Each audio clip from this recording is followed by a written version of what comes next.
دا عبدالغفار خان دی چې دې خلقو به ورته هندو ویلي، دې خلقو به ورته سرحدي ګاندي ویلي، دې خلقو به ورته د هندو مرګره ویلي، ویلي به کنه به، او تر مرګه پورې ورته هندو ویلي. چپ چپ چپ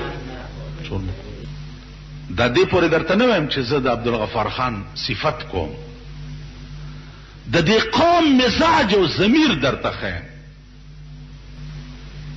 دا ستا د صوبه سرحد گورنل چې دی،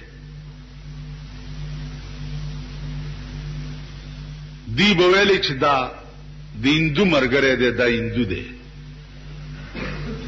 جی ابل ورځ د ده بیانو چې په صوبه سرحد کې سیاسي بیداری چې دا عبدالغفار خان پیدا کړی او د ده غوندې خدمات بل چا نه دي کړي. دغه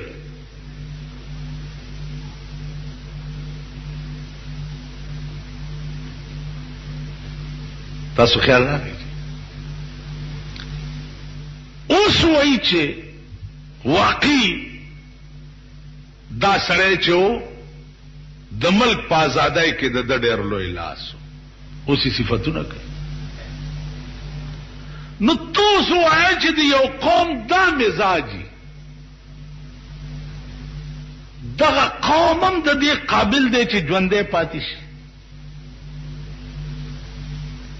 یو سړي ته چې وایي چې دا خراب دی، نو چې ژوندی دی هم خراب دی او چې مړ دی هم بس خراب مړ شو. اوس صفتونه څه دپاره کوي؟ بیا د هندوستان 90 کروڑ دنیا وزیر اعظم ړومبی ورته هغه راورسېدو، ښځه او بچي ورسره دي او د هغې چې خپل کم رسم دی د هندوانو هغه تابوت ته داسې وکړه. تاسو به لیدلی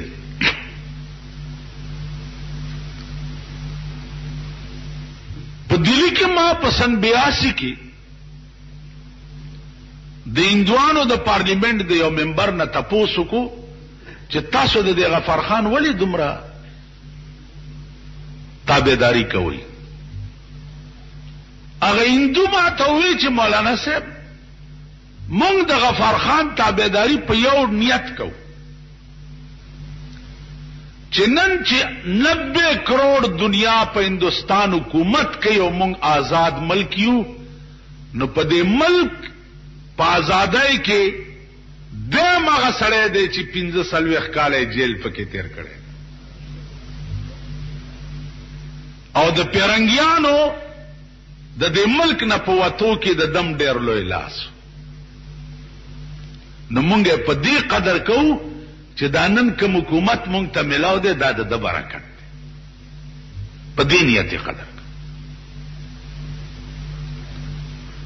پاکستان کې مسلم لیگ وایي چې مونږ خو د سدرۃ المنتهی نه راکوز شوي یو او صاحبه اوس لوی مسلم لیگ کې چې دی جنیجو دی او دلته هم صدران او لال کورتای جوړی کړی دي چې دا ملک مونږ آزاد کړی، دا ملک د دیوبند علماو آزاد کړی دی،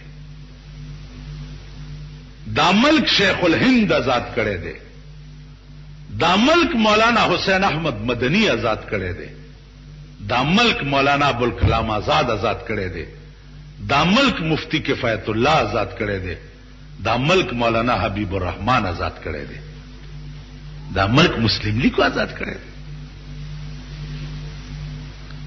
مسلم لیگ خو د پیرنګیانو مرګریو، پیرنګیان چې تله دشمنانو له ملک ورنکو دوستانو له ورکو.